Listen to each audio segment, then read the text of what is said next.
금이 온스당 5,000달러를 넘기자 시장은 곧장 이게 고점 아니냐는 공포부터 꺼내듭니다. 하지만 고점 판단을 가격 숫자 하나로 결론 내리면 투자자는 늘 같은 함정에 빠집니다. 중요한 건 속도가 아니라 위치입니다. 저는 이 상황을 고속도로 비유로 설명하겠습니다. 차가 시속 180km로 달린다고 해서 목적지에 도착한 게 아닙니다. 서울에서 부산을 간다는데 아직 대전도 못 지났다면 속도가 빠를 뿐 여정의 중간일 수 있습니다. 금도 마찬가지입니다. 최근의 급등은 고점 도착의 증거가 아니라 사이클이 본격 구간으로 들어가며 속도가 붙는 현상일 가능성이 큽니다. 그렇다면 투자자가 해야 할 일은 단 하나입니다. 지금이 어디쯤인지를 확인할 수 있는 신호들을 점검하는 겁니다. 과거의 주요 고점들은 공통적으로 몇 가지 전조를 남겼습니다. 금은비가 역사적 평균으로 급격히 수렴한다든지 달러 인덱스가 일정 수준 아래로 내려오며 달러 금의 힘에 균형이 바뀐다든지 실질 금리 흐름이 특정한 패턴을 만들며 시장 심리를 뒤집는다든지 말입니다. 오늘은 그 중에서도 가장 대중이 오해하기 쉬운 포인트부터 잡겠습니다. 비쌀 때 샀다, 싸게 샀다는 감정이 아니라 내가 지금 유리한 구간에서 시작했는가, 불리한 구간에서 시작했는가를 객관화하는 기준이 필요합니다.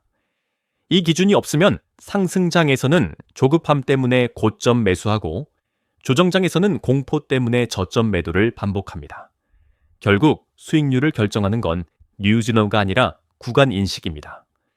고점 판단에서 가장 먼저 확인할 지표가 바로 금은비, 즉 금 가격을 은 가격으로 나눈 비율입니다. 왜 이게 중요하냐면 은은 금보다 변동성이 훨씬 큰 자산이기 때문입니다. 이 금이 상승 사이클에 들어가면 처음엔 금이 먼저 치고 올라갑니다. 시장이 안전자산을 찾을 때 가장 먼저 선택하는 게 금이기 때문이죠. 그런데 상승장이 중반을 지나 본격 구간으로 들어가면 그때부터 은이 뒤늦게 불을 붙입니다. 은은 안전자산 성격도 있지만 동시에 산업 수요가 강한 금속이라 심리가 한번 붙으면 움직임이 과격해집니다. 그 결과 상승장 후반으로 갈수록 금은비가 빠르게 좁혀지는 장면이 자주 나타납니다. 역사적으로 이야기하면 아주 긴 시간 동안 금은비는 일정한 범위를 중심으로 움직여 왔습니다. 고대부터 평균을 단정할 수는 없지만 시장이 과열로 가는 국면에서는 금은비가 눈에 띄게 낮아지는 패턴이 반복됐습니다. 중요한 포인트는 단순히 금은비가 낮다 슬래시 높다가 아니라 지금 사이클에서 어디까지 수렴했는가입니다. 금이 이미 크게 올랐다고 해서 고점이라고 단정하는 분들이 많지만 금은비가 아직 충분히 좁혀지지 않았다면 상승 사이클의 후반부가 아직 오지 않았을 가능성이 있습니다. 즉, 금은비는 속도가 아니라 구간을 알려주는 신호입니다. 현재 시장에서 거론되는 금은비는 대략 50대 전후라는 인식이 많습니다. 이 숫자가 의미하는 바는 간단합니다. 최소한 역사적으로 거론되던 강한 과열 구간의 수렴 수준과 비교했을 때 아직 거리가 있다는 해석이 가능합니다. 물론 시장은 언제든 예외가 생깁니다. 다만 투자 의사결정에서 중요한 건 예외를 믿고 베팅하는 것이 아니라 반복되어 온 구조적 패턴이 어디쯤 진행됐는지를 점검하는 겁니다. 저는 그래서 금은비를 고점 알람이 아니라 사이클 진행률로 봅니다. 금을 분석할 때 금은비가 내부 진행률이라면 달러 인덱스는 외부 환경을 보여주는 가장 직관적인 온도계입니다. 금과 달러는 같은 안전자산으로 묶이기도 하지만 자금의 흐름 관점에서는 종종 경쟁 관계로 움직입니다. 달러가 강해지면 전 세계 유동성은 달러로 빨려 들어가고 금은 상대적으로 숨을 고르는 구간이 나옵니다. 반대로 달러가 약해지면 달러로 표시되는 실물 자산의 가격은 재평가를 받기 쉬워지고 금의 상승 추세가 더 매끄럽게 이어집니다. 그래서 달러 인덱스는 지금 금의 상승이 사이클 후반의 과열이냐 아니면 중반 이후의 확장 국면이냐를 가르는 데 유용합니다. 여기서 흔한 실수가 하나 있습니다.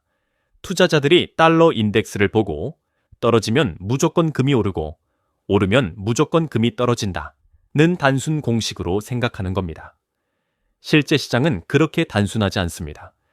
금이 강하게 오르는 시기에는 달러도 동시에 강한 구간이 존재합니다. 위기 국면에서 현금 선호와 신뢰 선호가 동시에 커지는 경우가 있기 때문입니다. 중요한 건 상관관계의 방향이 아니라 달러 인덱스가 사이클의 극단 영역에 가까워지고 있는가, 그리고 그 과정에서 금의 움직임이 어떻게 질적으로 변하는가입니다. 달러 인덱스가 장기간 하락해 특정 구간 아래로 내려가면 시장은 달러의 구매력과 신뢰에 대해 더 공격적으로 재평가를 시작합니다. 그때 금은 단순한 해지가 아니라 대체 안전자산으로서 수요가 폭발하며 상승의 마지막 단계를 밟는 경우가 많습니다. 반대로 달러 인덱스가 아직 의미 있는 완화 국면을 충분히 거치지 않았다면 금의 강세는 고점 도달보다는 추세 확장으로 해석할 여지가 커집니다. 즉, 달러 인덱스는 금의 상승을 꺾는 스위치가 아니라 이 금 사이클의 시간표를 가늠하게 해주는 프레임입니다. 이제부터는 숫자보다 더 큰 프레임, 즉 시간의 관점으로 보겠습니다. 금은 다른 자산보다 추세가 길고 한번 방향이 잡히면 생각보다 오래 갑니다. 단기적으로는 조정과 변동성이 거칠게 나타나지만 장기적으로는 9년에서 길게는 13년까지 이어지는 상승 사이클이 반복되어 왔습니다.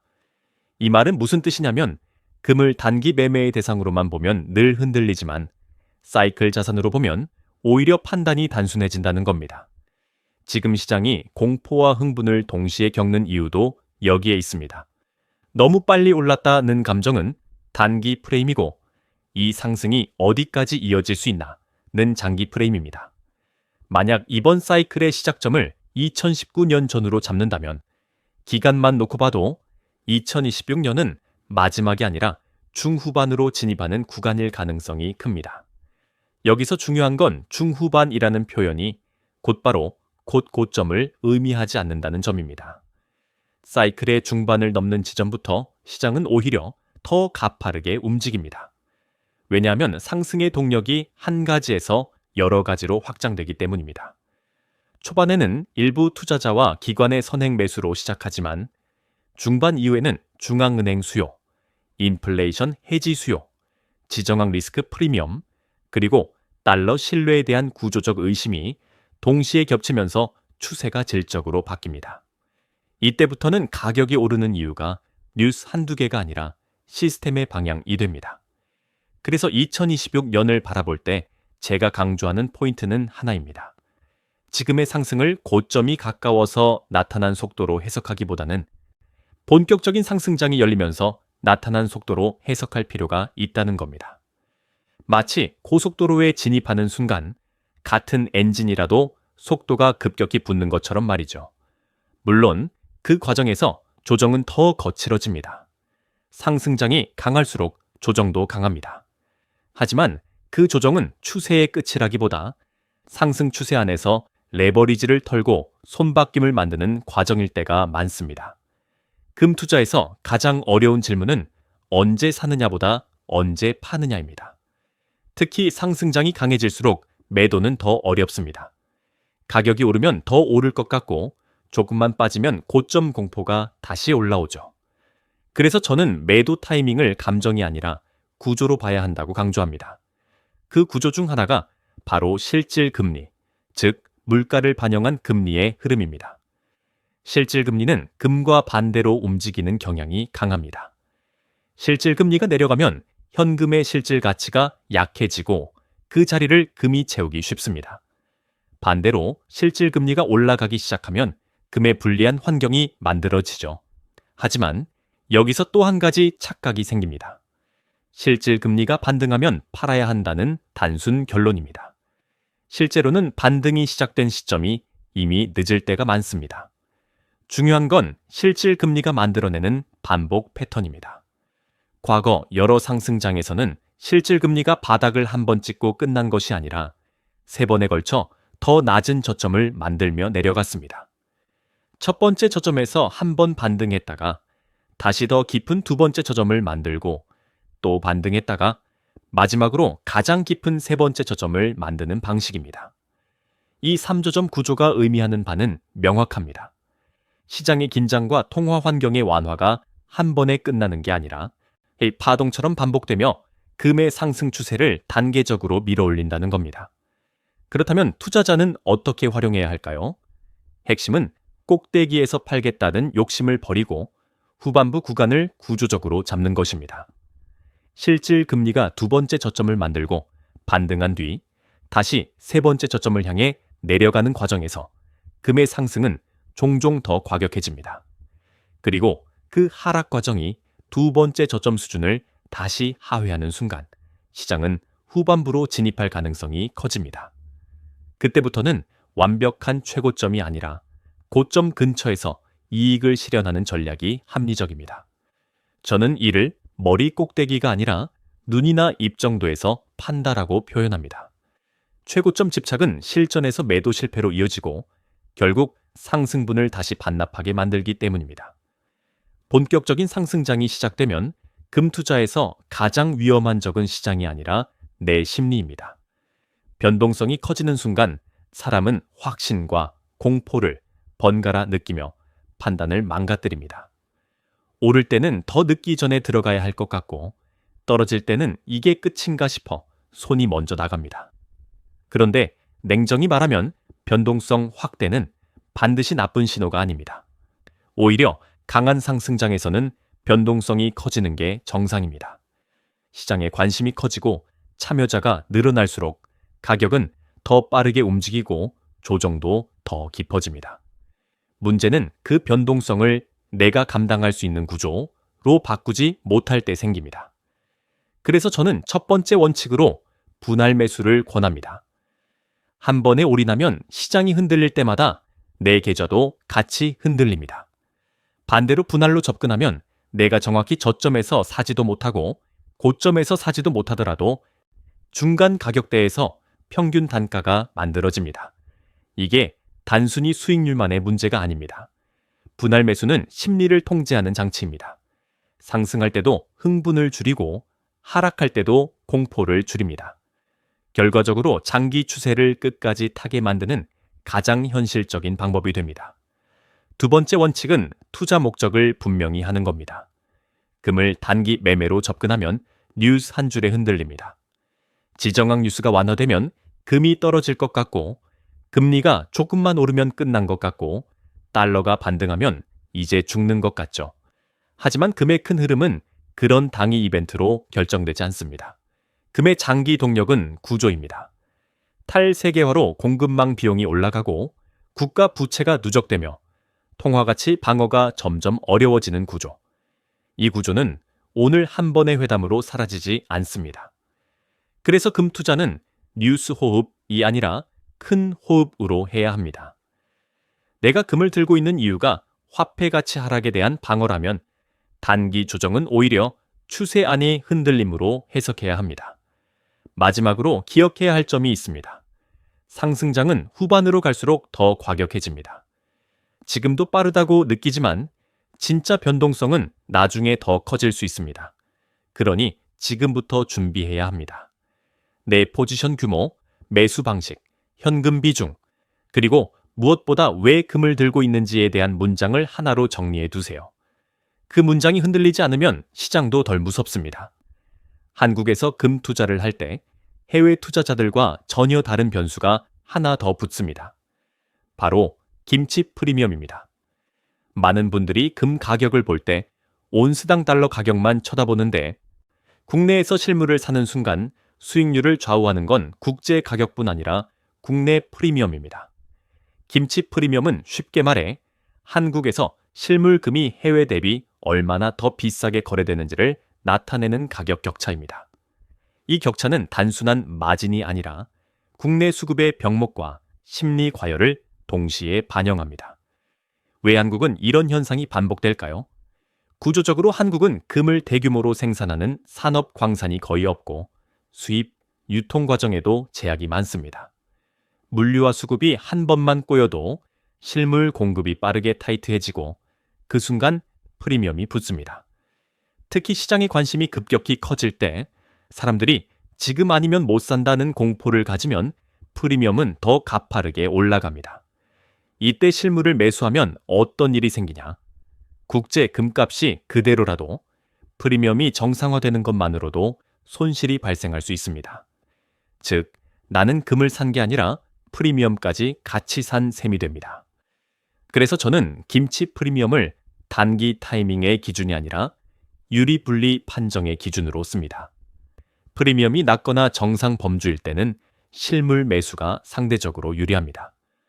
반대로 프리미엄이 높아진 상태라면 금 자체의 장기 상승을 믿더라도 진입 방식은 조정할 필요가 있습니다. 여기서 중요한 건 금이 더 오를까 말까가 아니라 같은 상승을 더 효율적으로 먹을 수 있는 구조를 만들 수 있느냐입니다. 실전 대안은 두 가지입니다. 첫째, 프리미엄이 높을 때는 매수를 더 잘게 쪼개 적립식으로 접근하는 겁니다. 프리미엄이 더 올라갈 가능성을 열어두되 내 평균 단가를 안정적으로 만들죠. 둘째, 프리미엄의 영향을 덜 받는 상품을 임시 수단으로 활용하는 겁니다.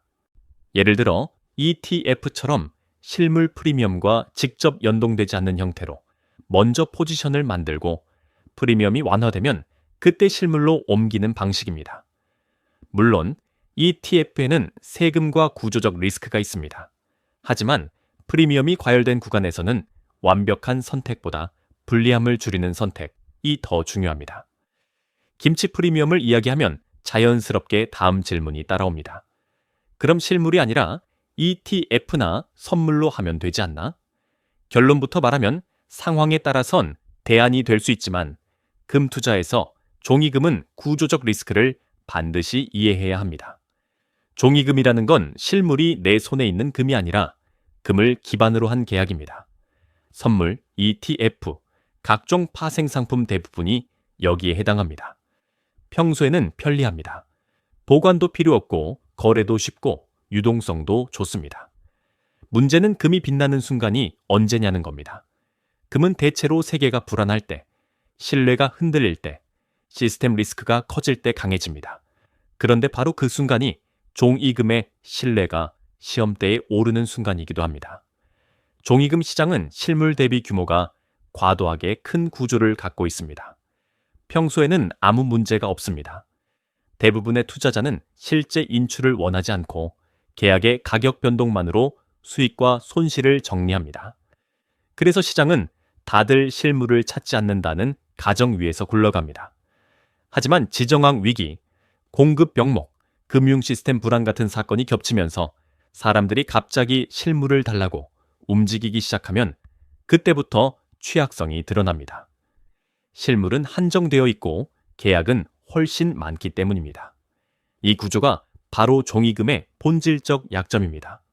신뢰가 유지되는 동안에는 강력하지만 신뢰가 깨지는 순간에는 그 어떤 자산보다 빠르게 통제의 대상이 될 수 있습니다.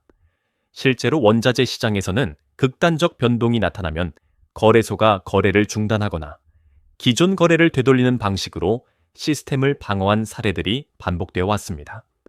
투자자 입장에서는 그 순간 내가 가진 계약이 정말 내 자산이 맞나? 라는 질문을 하게 됩니다. 그리고 이 질문이 많아질수록 시장은 다시 실물을 선호하는 방향으로 기울기 시작합니다. 특히 금처럼 최악의 순간에 나를 지켜줄 자산을 찾는 목적으로 투자할수록 실물의 매력은 커집니다. 보험을 들렸는데 보험사가 위기 때 약관을 바꿀 수 있다면 불안해지는 것과 같은 논리입니다. 그렇다고 ETF가 무조건 나쁘다는 뜻은 아닙니다. 김치 프리미엄이 과열된 구간에서는 ETF로 일시적으로 노출을 확보하는 것이 합리적인 선택일 수 있습니다. 다만 원칙은 분명해야 합니다. 편의성을 얻는 대신 시스템 리스크를 감수한다는 것, 그리고 장기 사이클 전체를 종이금 하나로만 가져가는 건 금 투자의 목적과 충돌할 수 있다는 점입니다. 많은 분들이 금 상승의 이유를 전쟁, 지정학, 불안 같은 단어로만 설명합니다. 물론 그런 요인도 촉매가 됩니다. 하지만 이번 사이클을 더 근본적으로 이해하려면 왜 중앙은행들이 가격이 비싸도 금을 계속 사들이는지를 봐야 합니다. 개인 투자자는 수익을 위해 금을 사지만 중앙은행은 수익보다 체제의 안정을 위해 금을 삽니다. 그리고 그들의 행동은 늘 한 발 앞서 구조를 반영합니다.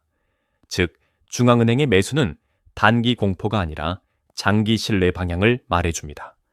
핵심은 달러의 신뢰 문제입니다. 인 과거의 달러는 정치와 분리된 안전자산이라는 이미지가 있었습니다.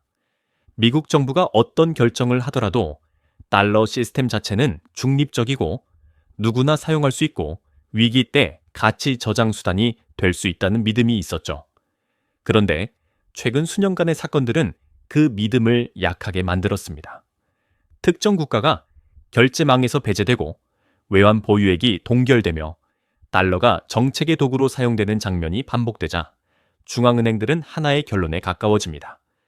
달러를 많이 들고 있는 것이 이득이 아니라 리스크일 수 있다. 이 인식이 확산되면 자연스럽게 외환 보유고의 재편이 시작됩니다. 그렇다면 달러를 줄이면 무엇으로 채우느냐가 문제입니다. 유로나 다른 통화도 대안이 될 수 있지만 결국 중요한 건 정치적 리스크에서 상대적으로 자유로운 가치 저장 수단입니다. 여기서 금이 다시 중심으로 돌아옵니다. 금은 누가 발행하지도 않고 누군가의 부채도 아니며 통제와 제재의 칼날에서 상대적으로 멀리 있습니다. 그래서 달러 신뢰가 흔들리는 구간에서는 금이 단순한 투자 자산을 넘어 중위축 같은 역할을 하게 됩니다. 중앙은행이 금을 사는 이유는 바로 여기 있습니다. 가격이 올라서 사는 것이 아니라 시스템의 보험료를 내는 것입니다. 이 흐름을 한 문장으로 정리하면 이렇습니다. 지금의 금 강세는 공포가 올라서라기보다 신뢰가 재배치되고 있어서입니다. 신용화폐 체제에서 신뢰가 흔들리면 사람들은 통화 가치를 방어할 방법을 찾고 그 과정에서 담보자산의 재평가가 일어납니다. 중앙은행 매수는 그 재평가가 이미 진행 중이라는 신호입니다. 그리고 이 신호가 이어지는 한 금의 상승은 단발성 이벤트가 아니라 구조적 추세로 읽어야 합니다. 이 금 사이클을 끝까지 이해하려면 마지막 퍼즐, 은을 봐야 합니다. 금이 기축 신뢰의 재평가라면 은은 그 재평가가 본격 구간에 들어설 때 나타나는 레버리지 성격을 띱니다. 많은 투자자가 은을 단순히 금보다 싼 금속으로 보지만 은은 구조가 다릅니다. 금은 금융중앙은행 수요가 강한 반면 은은 투자 수요와 산업 수요가 동시에 큰 비중을 차지합니다. 그래서 상승장이 중반을 넘어가면 은은 단순히 따라가는 수준이 아니라 어느 순간부터 금을 압도하는 속도로 움직이기 시작합니다. 그때 시장에서 금은비가 급격히 좁혀지는 현상이 나타나죠. 바로 그 구간이 본격 상승장의 특징입니다. 은의 가장 강력한 논리는 공급의 비탄력성입니다. 가격이 오른다고 해서 공급이 당장 늘지 않습니다. 은은 신규 생산이 쉽지 않고 투자와 개발이 이루어져도 실제 공급으로 이어지기까지 시간이 오래 걸립니다. 즉, 수요가 폭발하는 구간에서 공급이 즉각 반응하지 못하면 가격은 더 거칠게 움직일 수밖에 없습니다. 여기에 더 중요한 요소가 하나 더 있습니다. 수요 또한 비탄력적이라는 점입니다. 은 수요의 상당 부분은 산업에서 발생합니다. AI, 전기차, 5G, 고성능 전자기기, 각종 첨단 부품에서 은은 있으면 좋은 소재가 아니라 없으면 생산이 어려운 소재로 쓰입니다. 기업은 은값이 올랐다고 해서 반도체를 멈출 수 없고 전기차를 만들지 않을 수 없습니다. 그러니 가격이 올라가도 산업 수요는 쉽게 줄지 않습니다. 공급은 늘기 어렵고 수요는 줄기 어렵다면 가격은 구조적으로 민감해질 수밖에 없습니다. 그렇다고 해서 결론이 지금 당장 금을 팔고 은으로 올인하라는 식이면 위험합니다. 은은 변동성이 훨씬 큽니다. 암금이 1 움직일 때 은이 1.외서 2 이상 움직이는 장면이 반복됩니다. 상승 때는 매력적이지만 조정 때는 공포가 더 큽니다. 따라서 현실적인 접근은 이렇습니다. 첫째, 금을 핵심 방어 자산으로 두고 은은 사이클 후반부의 공격 자산으로 비중을 관리하는 것. 둘째, 실물 프리미엄과 수급을 점검하면서 내 운용 목적에 맞게 실물과 ETF를 구분하는 것. 셋째, 무엇보다 금과 은을 가격 예언이 아니라 화폐 가치 방어와 시스템 전환기의 포트폴리오로 보는 것입니다. 마지막으로 한 문장만 남기겠습니다. 지금 두려워해야 할 것은 금이 더 오르냐 내리냐가 아니라 현금을 들고 있는 동안 화폐 가치가 얼마나 빠르게 깎일 수 있는가입니다. 금이든 은이든 핵심은 이 변곡점에서 내가 내 자산을 지킬 구조를 갖추는 것입니다.